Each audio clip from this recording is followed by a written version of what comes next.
Hey everybody, what's going on? Dace here, and today we're going to be checking out my 1cc in Shikhondo Soul Eater, specifically on hard mode. So long story short, I think it was about 8 months ago when I cleared normal mode, and then I started dabbling in hard mode. And I think I made it to the final boss like once or so, but it's not like I really had a solid approach in mind. And it was, at the time, it was certainly very, very difficult. I will be mentioning a bunch of different things, and I do want to focus on the run itself, so I will attempt to kind of babble as much as possible in this first stage so that that kind of stuff's out of the way. But I remember a specific part, and I'll point it out when we get to the stage 2 boss, as long as I'm not just rambling on. But at the time, 8 months ago, there were certain things that, in my mind at the time, it was kind of like, oh, there's this big threat. I have to have my gauge ready. If I don't have it ready, like, I'm taking a hit here no matter what. And then jumping into it this time around, I noticed that just by making very, very simple observations, I realized, oh, wow, this was never a big threat. So it's kind of one of those strange things when you just don't have a certain degree of experience within a certain game. You can kind of perceive things as these big, nasty situations when really there's something so obvious just sitting there waiting for you to spot it that simplifies everything. And it made a huge difference in just having some of these little things pop up here and there, learning how to budget my resources a little better. And another really interesting thing, I'm not sure if it works this way in normal mode because it's been a long time since I've played that mode and I've only been in hard mode, but I remember noticing 8 months ago when I did start jumping into hard mode that when you would, let's say you were down, as you can see, you have 4 starting lives and you have 4 bombs. What I noticed is that, let's say you were at 2 lives, and at the end of each stage you can choose either life or bomb. And if you choose life, what I started seeing is that you would go up to the starting amount. If you were down to 1 life and you chose life, you would technically gain 3 lives, because it would, of course, go back up to 4. And it works the same way with the bombs. And so, out of all the different videos and people talking about the game, I had never once heard anyone mention this way in which the game is set up, or at least on hard mode. So this was a huge thing in my mind, because I started thinking like, wow, maybe it's not about needing to no miss, no bomb as far as you can, because obviously the final stage is just absolutely bonkers. Maybe they want you to treat it as though it's kind of like a just do everything you can to survive each stage, even if you're like losing lives, using bombs, whatever. And so as much as I wanted to, like, I would always shoot for having a no bomb, no miss stage. But at the same time, I realized that, okay, I will at least allow myself to strategize a little bit outside of that. So what I did here is I would go in thinking no miss, no bomb as much as I can, but if I take a hit, that's fine. I'm not going to start throwing bombs away, because my strategy here was get the maximum amount of bombs, which is 6. So even if I'm losing lives in the first 2 stages, it doesn't matter. I'm not going to touch my bombs, because I want my bombs for later on in the game. And if I can always go back up to the starting amount of lives, there's no reason to waste your bombs when you can stockpile them. So in a nutshell, the approach was, as long as I can always survive a stage, I can always choose life after the stage and then be at 4 lives again. And that's kind of what we just happened to go with for this run. That's just how it went. It's very, very easy to take hits in this game. In and around the time, like, I just cleared this yesterday, by the time this actually goes up on YouTube, it'll probably be 2 days, or like 1.5 days or something. But yeah, it's one of those strange things. Like, I'm getting better at, or at least when I was still playing hard mode, because I'm starting to dip into extreme mode now, which is really bonkers. But when I was playing hard mode, I was starting to get more and more consistent with no miss, no bombing the stage 2 boss, which is a big deal because it's a really, really nasty fight in ways. It's yeah, each boss has like 2 phases, and sometimes it's the first phase, which is brutal to deal with. Other times it's the second phase, but the second phase of the stage 2 boss is just really nasty. And so here and there I take some silly hits, and anyway, we might as well just focus on some of what's going on here, and I can just share some other thoughts here and there as we go. But yeah, for the most part, yeah, this is another stage where I probably had a much harder time with it in the past, and then just realizing, just paying attention again and just realizing that, oh, okay, certain enemies are just doing aimed shots, so as long as I'm just kind of tap dodging from one side of the screen to the other at different points in time, there really isn't actually too much going on that is threatening. Like right here, it's like, okay, sure, actually that was a poor example, but I'll show better examples soon enough, because the whole run is riddled with things that look crazy, but it's just simple movements. Like, yeah, just stuff like that. These blue ghosts with the blue, or white ghosts with the blue capes, they're always shooting to your sides. And even if there are 2 or 4 of them, you don't have to panic and flail around. That's like the worst thing to do when those guys are here. But yeah, this is one game where if you are not able to kind of get into the rhythm of it, and I would say more so than most games, because even myself, I love this game, but even myself jumping into it a week ago, for the first time in the 8 months, like I said, there was a part of me that was like, man, like, do I actually like the feeling of this game? And I was like, well, okay, I'm not going to judge it, because I do know I love it. I remember having a blast with it. I know it's just an awesome game. And in a matter of days, I was back into the rhythm, just absolutely loving every moment of it. But you do really need to give it a chance. You do really need to give it the time it needs so that you can adjust and kind of make sense of what you're supposed to be doing in this game. Otherwise, you're probably going to just feel like it's, oh, like, what is this game? Like, what's going on here? So that burst we saw right there, where it's kind of like suddenly the tail end of that attack, there were those orange lines. That's one of the things that I perceived as a major threat 8 months ago when I was first playing hard mode. But it's the easiest thing. You just stay to one side and then move over as those darts are showing up, and then you just stay put, and it's the exact same position every single time. So this is the really nasty. I did lose a life in the first phase.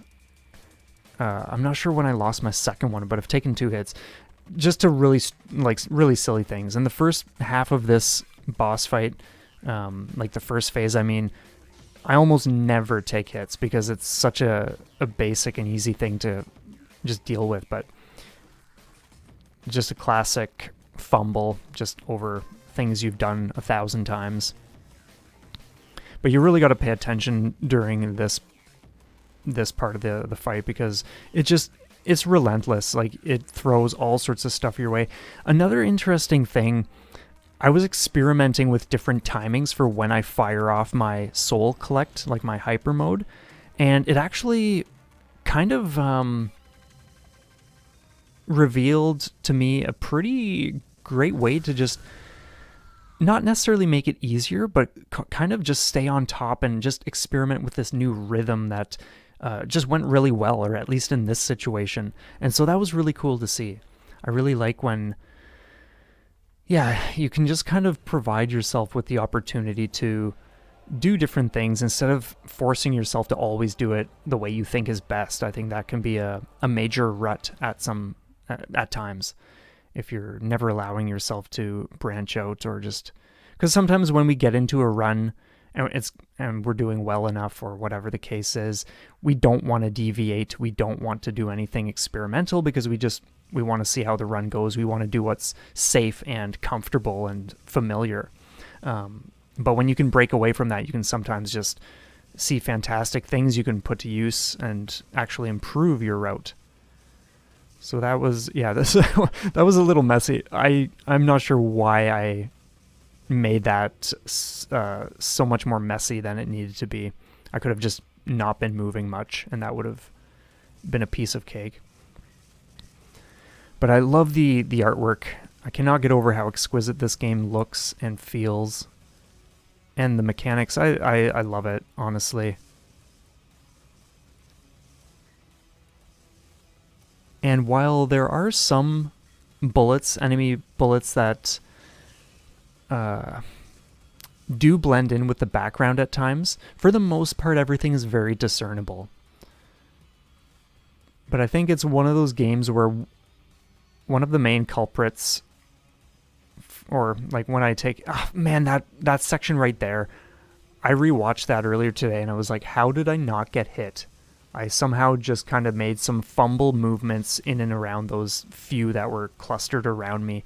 That was just nuts. Anyway, one of the biggest reasons I take hits is usually just because I have miscalculated something really, really tiny, either because my movement overshoots too much using the stick or whatever other reason, I'm not sure. But because when I'm playing this, I know what I need to do, but I don't always pull off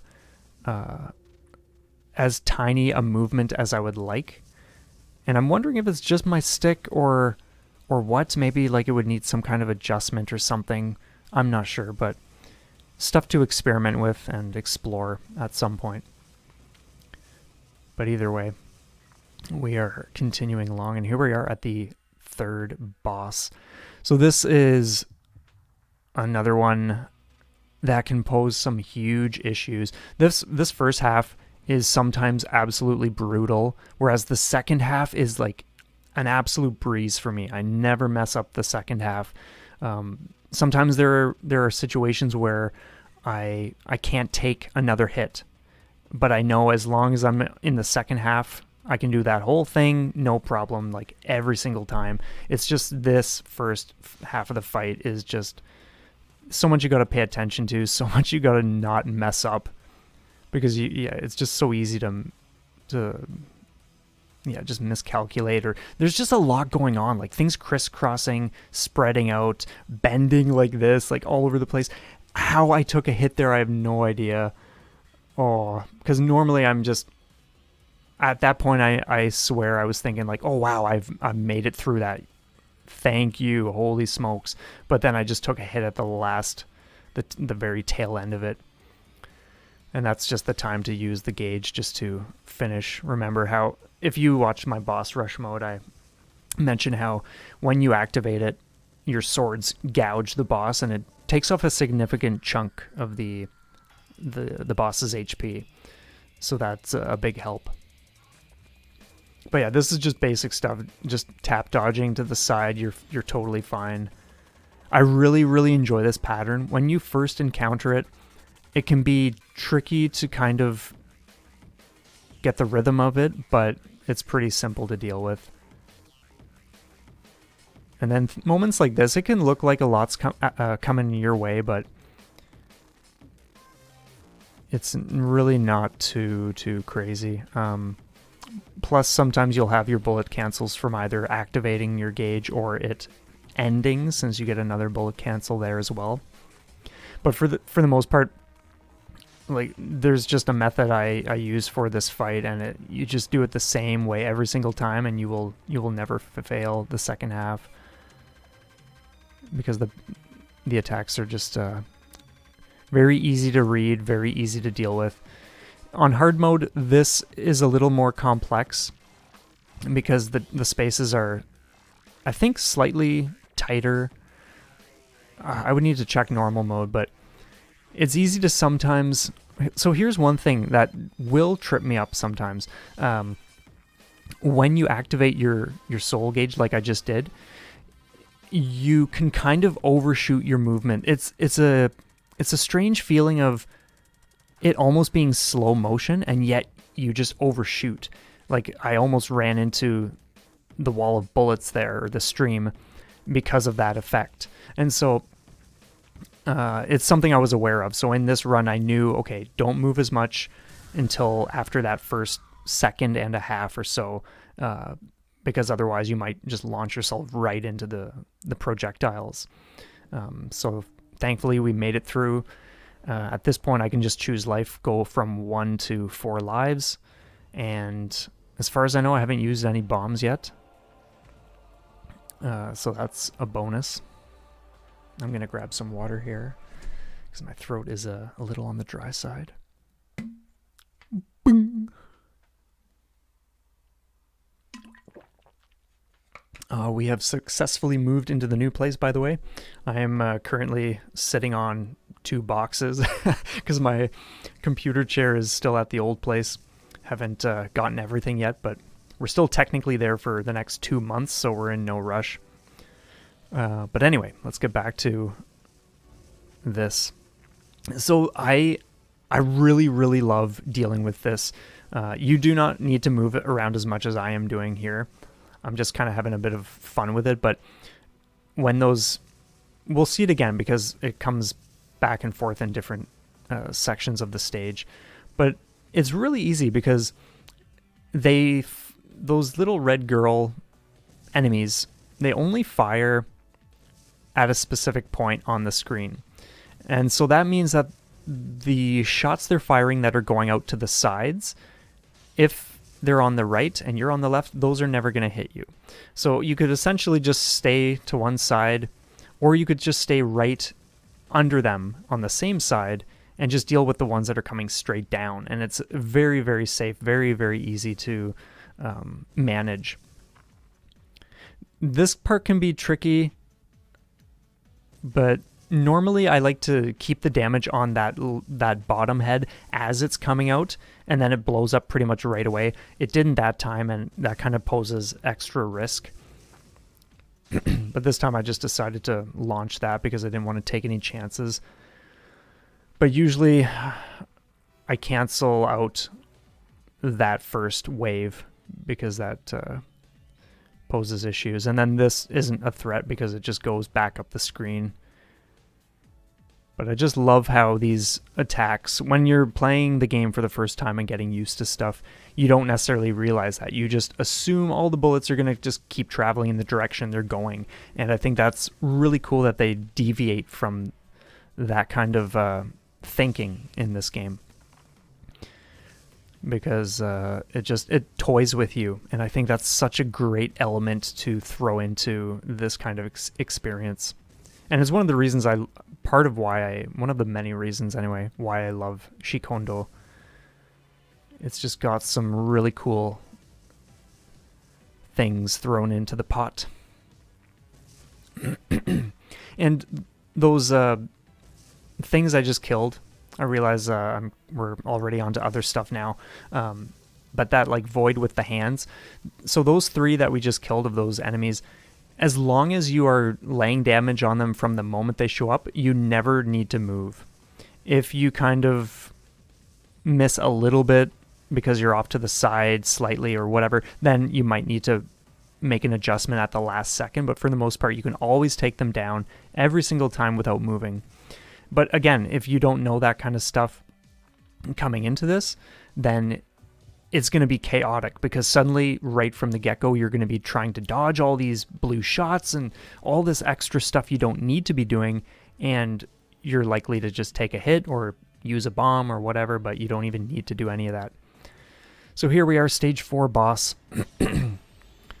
This is pretty simple as long as you know what to do, of course. Like, that kind of goes without saying, but it's still easy to mess up. I think I do lose 1 life just because there's a point coming up where actually, you know what I'll do? I stopped shooting because I really, really wanted to be able to build charge so that I have some available for the very start of the second half. That hit I just took there, that was just silly. Sometimes I get trapped in there if I choose to be to the side as opposed to getting into the center. But yeah, that was just one of those times where, okay, I end up taking a hit here because I just trapped myself.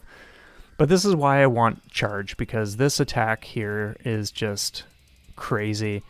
You can build a bit of charge while this is coming down the screen, but as you can see, everything just fills up super quick, and there's just so much on screen that it's wild.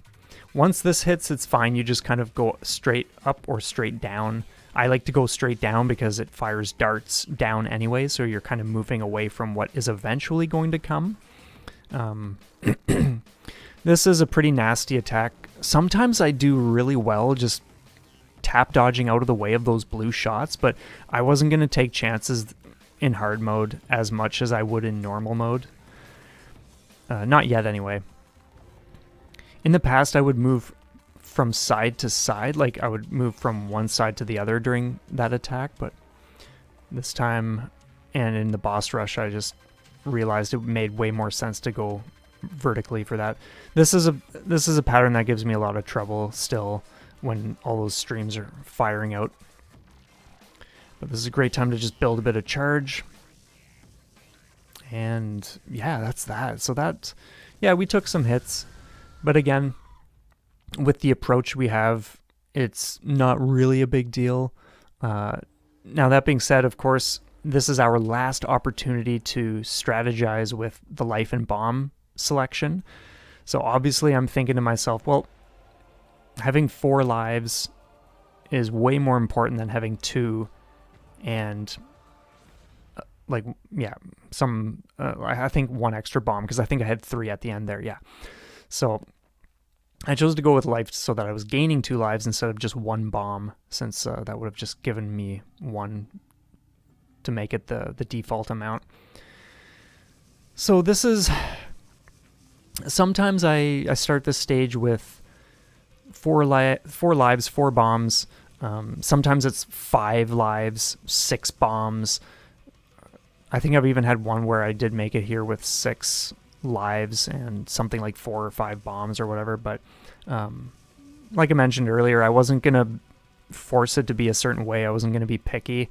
It's just kind of rolling with the strategy. So since I did take some early hits, that was kind of automatically my time to say, okay, we're going to just do this a certain way and see how it goes, and just shift priorities as we need to, that sort of thing. I need more water though.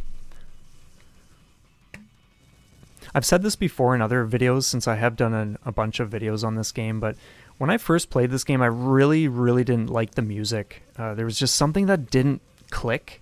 But when I got into it 8 months ago and was actually playing the game and sinking in for the first time with an arcade stick and not suffering that movement bug issue that I've talked about before, that's when I just started loving the music in this. And I still do. I just think it's fantastic. When you get to this final stage, it's just great music. Oh my god. Yeah, it's just fantastic. It's one of those tunes, for me anyway, that just gets you so pumped. For this guy, I always like having a charge ready. I can usually get through that first thing, but then I don't really take a chance with that second thing. I just activate my soul gauge. And when you do it, you time it that way, then you have enough to just finish him off. Obviously, you need to just dodge this last little thing, and then he's down. But that's a really nasty halfway kind of... It's not a boss, but there are enemies that look the same as other enemies, but they will do... First off, they have way more health, and they do a lot more in the way of attack patterns compared to the normal kind. So here, I'm so thankful for that bullet cancel, because I wasn't the most prepared for being plunged into that situation.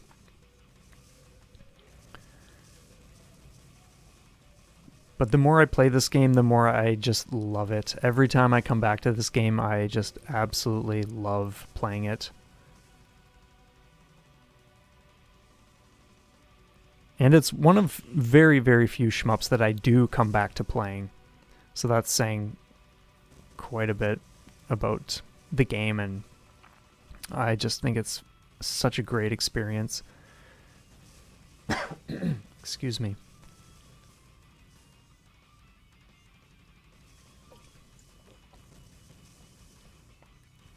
But yeah, it can get pretty nasty.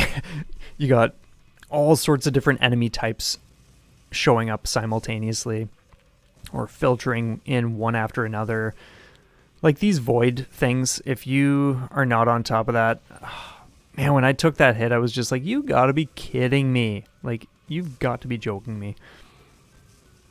As if. Like, normally I'm pretty fine to no miss, no bomb this whole stage. Even though it is pretty tricky at times, there's a lot going on. But I just usually stick to small movements and speed killing as much as I can, and that usually helps a lot. And of course, knowing what enemies to prioritize for bullet cancels too. That's a huge, huge thing in this game. And it makes a massive, massive difference. So here we are at the final boss. Get ready for one insane fight. I'm going to be talking rapidly because the attacks switch very quickly, and I do have things I want to share about each one. So for this part, most of the blue shots are going to be in the middle, and you're really only focusing on where the red rings burst, which is always the same position. So when you know that, you're fine.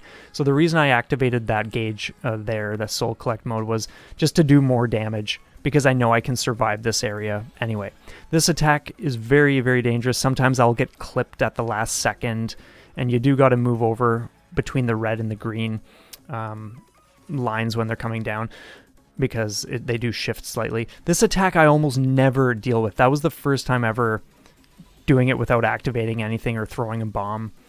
For this specific attack, which we'll see it again here, I've experimented with a bunch of things, but I returned to my method of just going straight one direction, and some tiny adjustments here and there, of course, but for the most part, just going straight across is one way to deal with it. I didn't want to take a chance there because I figured I was going to take a hit. But for the most part, this whole first phase of the fight is simple in theory, but getting used to it is a whole other story, of course. But I had gotten much, much more experience, and I was pretty pleased with how well that went. We didn't take a hit, and I only used one bomb in a panic kind of moment. So now this is where things are just crazy. I do know how to maneuver this pattern here, but I sometimes mess it up. It's just one of those things where I only have so much experience against this boss, and so I'm still getting used to where to enter and the timing of the orange and red things that kind of sway back and forth, so it's just easy. You really got to watch out for the darts that show up at the bottom and start creeping up toward you, because that's just nuts. Oh my god. But for the most part, you kind of just... Oh! I just took a hit! So I'm still in a decent position. At this point, I'm not thinking to myself, oh, I've got this. But I do know that, okay, it's going well. It's going well enough anyway. But these snaking patterns, these can be so brutal. That can end the run like nothing. So I'm out of bombs now. Activate my gauge.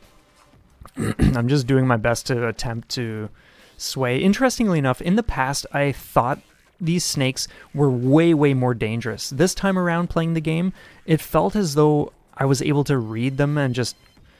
They didn't feel as threatening to me for whatever reason. So that was interesting to observe as well.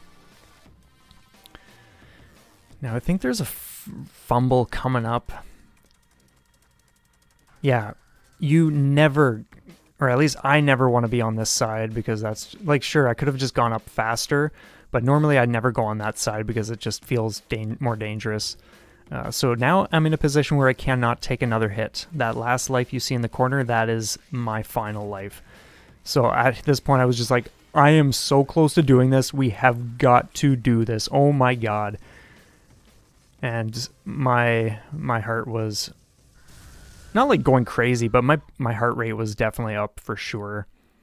And I was just like, oh my God, I'm so thankful I cleared that. Holy smokes, because that was just nuts. There was one part in that final fight, I was just rambling, so I wasn't even paying attention to it, but where I kind of like skidded along the bottom, and I have no idea how I made it through, but I somehow did, and it was just bonkers. Oh, I was rewatching that fight a couple times earlier today just because it's such a wild time. It is such a wild experience, and this game is just over the top. And what is insane is that when you play normal mode and you get used to it, it's going to be crazy at first, and then you jump into hard mode and it's going to feel so bonkers. And I'm telling you, when you jump into extreme mode, it is like a mountain of challenge, or at least that's how it feels right now. It is just over the top insanity as early as stage 1. And the boss in stage 1 is just crazy.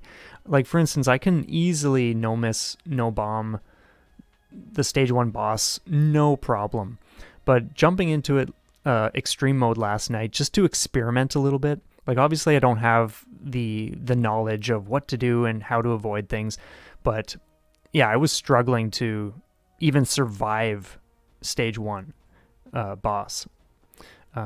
Now I have made it to stage 3 so far, but that's kind of just using whatever bombs I have to, whatever like hyper mode I need to, and just going nuts, just everything you possibly can do to survive.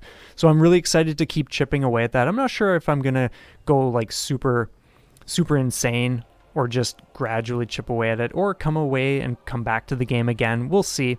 But I am really enjoying experimenting with extreme mode because it is absolutely extreme, and it's just such a rush. Anyway, wow, that was a lot of talking. I trust you enjoyed this. Thank you so much for being here, for checking this out. Definitely let me know what you think in the comments. And yeah, have a stellar one, everybody. Have a great start to the new year. And yeah, we'll talk when we do. Thank you so much again. Take care.